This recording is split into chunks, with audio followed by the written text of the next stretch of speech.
I was 65 years old when the letter arrived in my mailbox on a quiet Tuesday morning in October. And I want you to understand that my life had been a good life. A full life. A life that I had built carefully over 4 decades, with a good man named Harold and 3 children who had grown into kind adults with families of their own. I had no reason that morning to expect anything unusual. I was wearing my house slippers and a cardigan my daughter had given me for my last birthday. And I was holding a cup of tea that had gone lukewarm while I watched the leaves fall outside my kitchen window. The way I did most mornings, since Harold had passed away the year before. When I walked out to the mailbox at the end of my driveway and pulled out the stack of envelopes and circulars and supermarket flyers, I almost missed it, because it was tucked between a credit card offer and a church newsletter. And it was small and plain and unremarkable in every way except for one thing: the handwriting on the front. I recognized that handwriting instantly, even though I had not seen it in 43 years. It was the handwriting of a man named Thomas, the man I almost married when I was 22 years old, the man who had disappeared 3 weeks before our wedding without a single word of explanation, and the man whose silence had shaped the entire course of my life in ways I had never fully understood. My knees went weak right there in my driveway, and I had to steady myself against the mailbox post for a moment before I could walk back to the house. When I sat down at my kitchen table with that envelope in my hands, my fingers were trembling so badly that I could barely open it. And the cup of tea I had been drinking had gone completely cold and forgotten on the counter. If you are watching this and you have ever received a letter or a message from someone you thought you had lost forever, please drop a comment below and tell me about it. I would love to hear your stories. And if you are enjoying this one, please consider subscribing so you don't miss the next one. Now let me tell you what was inside that envelope. Because what Thomas wrote to me that autumn morning began the most unexpected chapter of my entire life. But before I tell you what the letter said, I need to take you back to the beginning, to 1981, to a young woman who had no idea what was about to happen to her. Because without understanding how deeply I had loved Thomas and how completely his disappearance had broken me, you will not understand why the contents of that letter nearly stopped my heart. I met Thomas in the summer of 1979, when I was 20 years old and working as a secretary at a law firm in downtown Hartford. He came in one afternoon to drop off some paperwork for one of the attorneys, and he stopped at my desk to ask for directions to the right office. And I looked up from my typewriter into the kindest brown eyes I had ever seen in my life. He was 23 years old, slightly taller than me, with dark hair that he kept combed back in the style of the time, and a gentle smile that made me forget what I was doing for just long enough that the attorney I was working for had to call my name twice before I noticed. Thomas thanked me for the directions and walked away, and I thought that was going to be the end of it. But he came back the next day, not with paperwork, but with a small bouquet of daisies and a nervous apology for being bold enough to bring flowers to a woman he had only just met. I was so flustered that I almost dropped them on the floor, and the other secretaries teased me about it for the rest of the week. We had our first real date 3 days later, at a small diner near my apartment, and we talked for 4 hours without noticing that the waitress had refilled our coffees 6 times. Thomas was studying engineering at a university about an hour away, and he was working part-time at his uncle's construction company to pay for school. And he told me about his plans to build bridges someday. Real bridges over real rivers. And the way he talked about it made me believe him completely. He asked me about my own dreams, and I told him I wanted to be a teacher, that I had always loved books and children, and the idea of standing in front of a classroom, sharing something meaningful. Thomas listened the way very few people ever listened to me in my life. Not waiting for his turn to talk, but actually absorbing what I said. And when I was finished, he told me that he thought I would be the kind of teacher that students remembered for the rest of their lives. We dated for almost 2 years. And during those 2 years, I fell more completely in love with him than I ever thought possible. Thomas was the kindest person I had ever known. He remembered the small things. He brought me lunch at the law firm on the days he could get away from his own work. He learned the names of my parents and my 2 younger brothers and my grandmother, who lived in the same town as me. He memorized the way I took my coffee, the songs I liked, the books I was reading. When I had a bad day, he would show up at my apartment with soup he had made himself. And when I had a good day, he celebrated with me like my victories were his own. And during all of that time, not once did he ever raise his voice at me. Not once did he ever make me feel small. Not once did he ever give me any reason to doubt that he loved me. He proposed in the spring of 1981, on a park bench overlooking a river, with a simple gold ring that had belonged to his grandmother. I said yes before he finished asking, and he laughed and kissed me and told me I was the only thing in his life that had ever made perfect sense. We started planning a small wedding for the following September. My mother was overjoyed. His mother, who I had only met twice, was warm but somehow always seemed a little distant in a way I couldn't quite name. I thought at the time that she was just a quiet woman by nature. But looking back now, I understand that she already knew what was coming. The wedding was planned for the third Saturday in September. And by the middle of August, everything was ready. The dress was fitted and hanging in my mother's closet. The church was booked. The invitations had been mailed. My grandmother had already started crying every time she saw me because she was so happy for me and so proud. And Thomas and I spent those final weeks floating on a cloud of anticipation, counting the days until we would finally start our life together as husband and wife. Then, 3 weeks before the wedding, Thomas disappeared. I want you to understand how sudden it was, because this is the detail that haunted me for 4 decades of my life. On a Wednesday evening, we had dinner at my parents' house. He helped my mother wash the dishes afterward, the way he always did. He kissed me goodnight on the front porch and told me he loved me. And he told me he would pick me up on Friday evening to meet with the priest for our final counseling session before the wedding.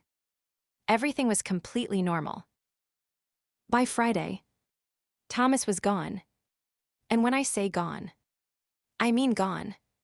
He did not show up to pick me up for our appointment. His phone rang and rang with no answer. When I finally convinced my father to drive me to his apartment, we found the door unlocked and the apartment empty. Not empty of possessions. Some of his clothes were still in the closet.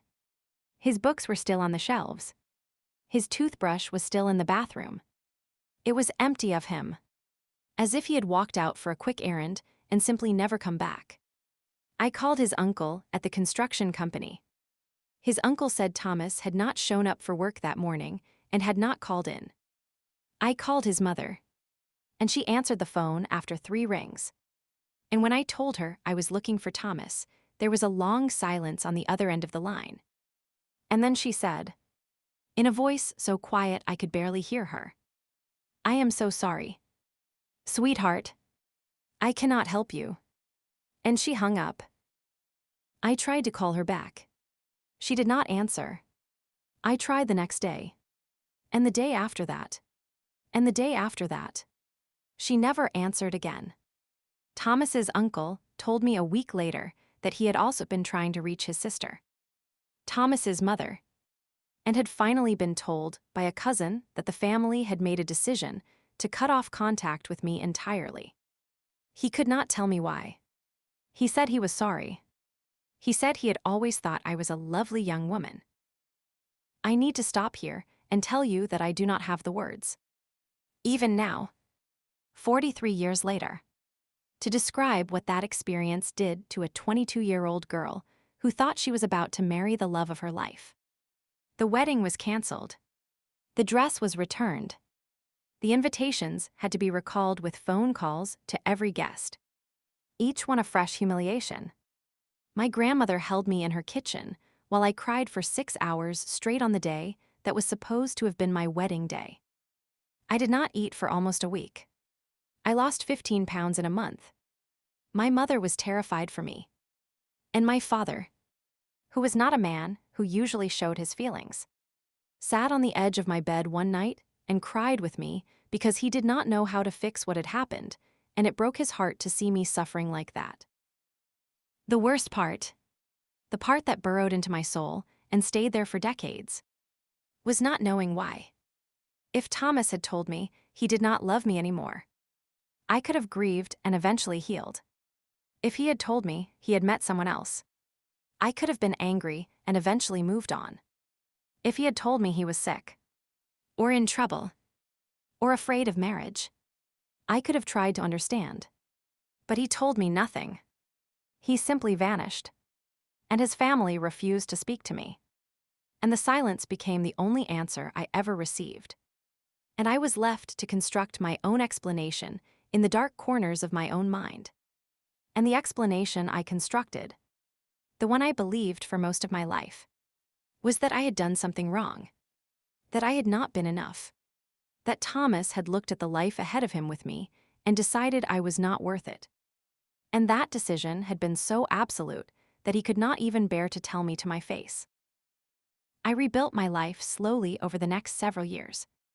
I met Harold 2 years after Thomas disappeared, at a church event that a friend had dragged me to against my will. And Harold was nothing like Thomas on the surface.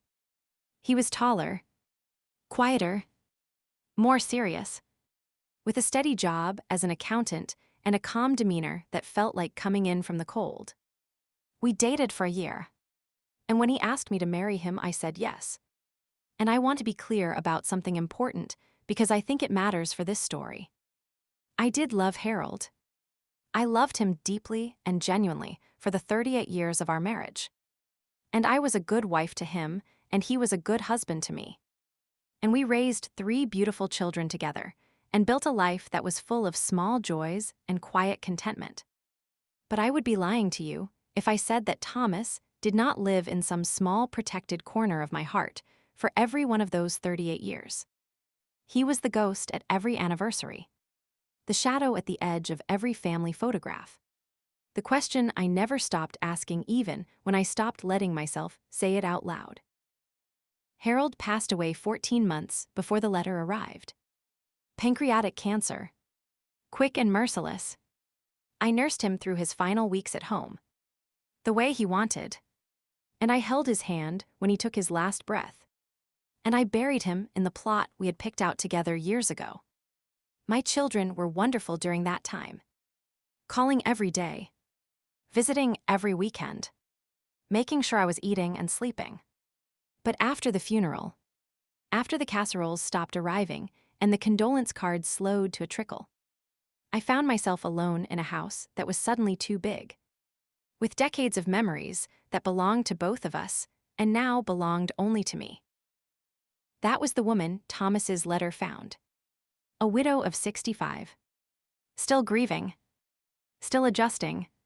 Still trying to figure out who she was without the man who had been beside her for nearly 4 decades. And now suddenly, on a Tuesday morning in October, here was a letter from another man. The one who had come before Harold. The one whose absence had carved the first wound in my heart that had ever happened to me. I opened the envelope with shaking hands and pulled out 3 pages of lined paper covered in that same familiar handwriting. At the top of the first page were the words, "My dearest Margaret, if you are reading this, it means I finally found the courage I should have found 43 years ago. I had to set the letter down and press my hands flat against the kitchen table for a full minute before I could continue reading. Because the sight of my own name, written in his handwriting, after all those decades of silence, was more than my heart could absorb at once. When I finally picked the letter up again, I read it slowly, word by word, and I want to tell you what it said because every sentence mattered. Thomas wrote that he was dying. He had been diagnosed with stage 4 lung cancer 4 months earlier, and the doctors had told him he probably had less than 6 months left. And he had spent most of those 4 months trying to find the courage to write to me. He wrote that he had tracked me down through an old friend of his who had kept in touch with a friend of mine over the years, and that he had almost given up on the letter a dozen times because he was not sure he had the right to intrude on my life after so long. But the thought of dying without telling me the truth had become unbearable to him. And so he was finally writing. And he was asking me for one thing and one thing only. He was asking if I would be willing to meet with him in person. Just once. Before he was gone. He wanted to explain what had happened in August of 1981. He said I deserved an explanation that he should have given me 4 decades ago. And he said that if I chose not to respond, he would understand completely. But that he hoped with everything left in him that I would find it in my heart to give him one afternoon to set things right. I sat at my kitchen table for almost 2 hours after I finished reading that letter. I did not move. I did not make more tea.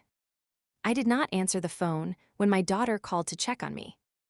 I just sat there and tried to process the idea that the man whose absence had defined a part of my life for 43 years was suddenly, impossibly, asking to see me again. I will tell you honestly that my first instinct was to throw the letter away. I thought, what good could possibly come from this now? I thought, I have made my peace with what happened. I thought, I am 65 years old and I have already lived most of my life. And whatever explanation Thomas has for me, it cannot undo the decades that have already passed. And it cannot bring Harold back. And it cannot return me to the young woman I was in 1981 who deserved better than what happened to her. But I did not throw the letter away. I put it in the drawer of my bedside table. And I slept on it for 3 nights. And on the 4th morning, I called my oldest daughter and I told her everything. She was quiet on the other end of the phone for a long time. And then she said something that I will never forget. She said, "Mom, you have spent my entire life being the strong one. And maybe it is time to let yourself have this. Go and hear what he has to say. You deserve to know."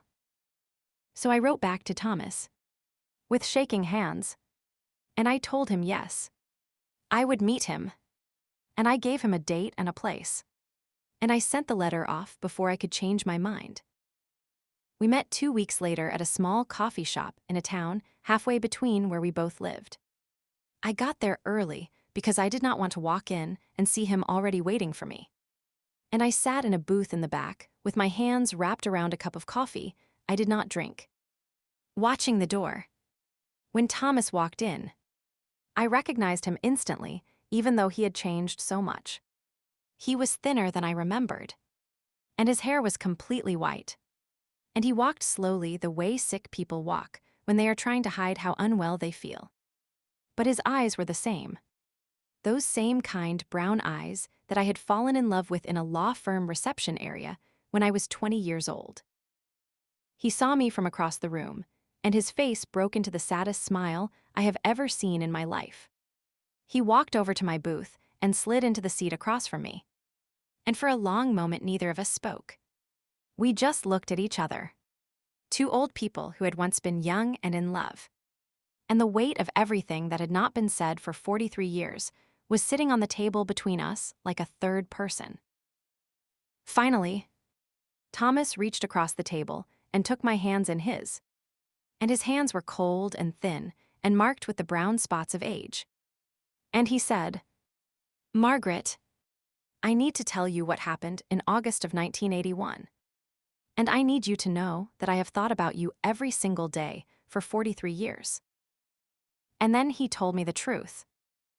3 weeks before our wedding, Thomas's mother had received a phone call from a man claiming to be a private investigator. The man told her that Thomas was about to marry a woman with a terrible secret. A woman who had been hiding a criminal past. A woman who was pregnant with another man's child and was trying to trap Thomas into raising it as his own. The man offered to send her proof of everything if she was willing to pay a fee.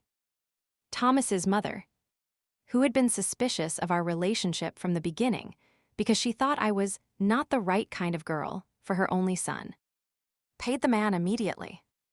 Within a week, she received a package in the mail containing forged documents, staged photographs, and falsified police reports, all designed to paint me as a manipulative woman with a secret life. She believed every single word of it. She confronted Thomas the night before he disappeared. She showed him the evidence. She told him that if he married me, she would disown him completely. She would cut him off from the family inheritance, and she would make sure the rest of the family never spoke to him again. Thomas loved me, and he wanted to marry me. And he told his mother that the evidence had to be fake.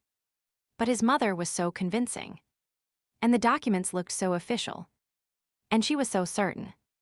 That doubt began to creep into his mind. He was 23 years old. Margaret. He was a young man with no experience of the world. And his mother was telling him that the woman he loved was lying to him about everything. He decided that night that he needed time to think. He packed a small bag and left his apartment and drove to a friend's cabin in the mountains. And he spent 3 days there trying to figure out what to do. He told me, sitting in that coffee shop 43 years later, that those were the worst 3 days of his life. He knew in his heart that the evidence had to be wrong. He knew me. He knew my soul. He knew that I was not the woman the documents described. But his mother's voice was in his head, and the fear of losing his entire family was pressing on him from every direction. And by the end of those 3 days, he had convinced himself that he needed to at least look into the allegations before he married me. He came back to town on the Saturday of that week, planning to talk to me directly, to show me the documents, to ask me if any of it was true. But when he arrived at his apartment, his mother was there waiting for him. She had come to make sure he did not see me. She told him that I had already found someone else in the days he had been gone, that I had been spotted at a restaurant with another man, that I had clearly never really loved him. She had more fabricated evidence to show him. And Thomas, exhausted and heartbroken and already half convinced by the earlier documents, broke. He told his mother to handle it. He told her he could not face me himself. He left town that afternoon and went to stay with a distant cousin on the other side of the country for several months to recover. And his mother took care of everything, including telling me nothing and making sure the rest of the family cut me off completely. Thomas did not discover the truth until 8 years later. In 1989, his mother had a stroke. While she was in the hospital, Thomas was helping his aunts clean out her apartment, and he found a box hidden at the back of her closet. Inside the box were all of the documents she had used to convince him to leave me, along with letters between her and the man who had fabricated everything. The man had not been a private investigator at all. He had been a con artist who specialized in breaking up engagements for wealthy families who disapproved of their children's choices. And Thomas's mother had hired him deliberately after meeting me the second time and deciding that I was not going to be allowed into her family. Every piece of evidence she had shown Thomas had been a lie, manufactured by a criminal for money, and she had known it the entire time. Thomas, sitting in that coffee shop 43 years later, told me that the day he found that box in 1989 was the day he understood what he had lost. He said he considered trying to find me then, but by that time, he had been told that I was married with children and living a happy life, and he could not bring himself to disrupt it. He said he carried the knowledge of what his mother had done like a stone in his chest for the next 35 years, and that every time he thought about me, he wanted to reach out. But every time he almost did. He convinced himself that it was too late and that he had no right to come back into my life after so long. It was only when the cancer diagnosis came 4 months before the letter that Thomas realized he could not die without finally telling me the truth. He said he did not want anything from me. He did not want to rekindle anything. He was not asking me to forgive him, though he hoped someday I might. He just wanted me to know that what happened in 1980 was not because I was not loved. It was because his mother had done something cruel and dishonest, and he had been too young and too weak to see through it. He wanted me to know that he had loved me completely, that I had been everything he ever wanted, and that the worst decision of his life had been listening to the woman who claimed to love him most. I sat in that booth, and I cried in a way I had not cried since Harold's funeral. And Thomas cried with me. And the young waitress kept walking past our table with a concerned expression and finally brought us a box of tissues without saying anything. We talked for almost 4 hours that afternoon. I told him about Harold and about my children and about the life I had built. He told me about his own life, which had been lonely in a way I had not expected. He had never married.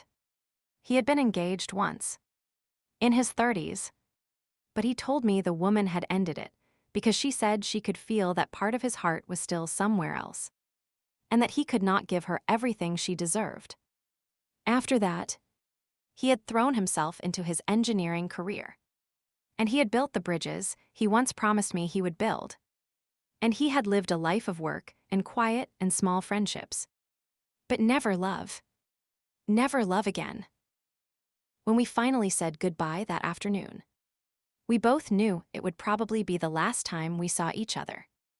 Thomas hugged me at the door of the coffee shop, and he held on for a long time. And he whispered that he was sorry with a depth of sorrow that I could feel in his thin shoulders. I whispered back that I forgave him. And I meant it. We exchanged phone numbers and promised to stay in touch. Thomas died 7 weeks later. His niece called me to let me know. She said that the afternoon Thomas came back from meeting me had been the most peaceful she had seen him in months, and that he had told her over dinner that night that he could finally go in peace because he had done the one thing he needed to do before the end.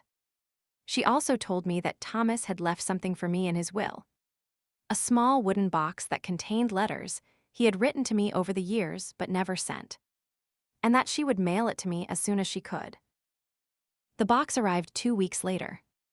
Inside were 43 letters, one for every year we had been apart, each one dated and sealed and labeled with my name. I have not read all of them yet. I read one every few weeks, because I want them to last. Because in some strange way, those letters feel like the only tangible proof that I actually existed in the heart of that gentle boy from 1979, for every year of the decades we spent separated by a lie. I am not going to pretend that any of this erased the pain of what happened. 43 years is a long time, and the young woman who suffered in 1981 is still inside me somewhere, and she still mourns the life she thought she was going to have. But I can tell you this: knowing the truth is better than not knowing. It is better to understand that you were loved and then lost than to spend your life believing you were not worth being loved in the first place. And if there is anyone watching this who has been carrying an old wound from someone who disappeared without explanation, I want you to hear me when I say this. Sometimes the silence is not about you. Sometimes it is about something much bigger and much uglier that you were never meant to see. And sometimes, if you are very lucky, the truth finds its way to you, even 43 years later. If this story touched your heart, please take a moment to leave a comment below. I would love to hear from you. And if you want to hear another story about a woman who thought she knew the man she was marrying, click the video on your screen right now. It is about a woman whose mother gave her a small wooden box the night before her wedding and begged her not to open it until after the ceremony. She thought her mother was being dramatic. She was wrong. What was inside that box changed everything. Watch it now.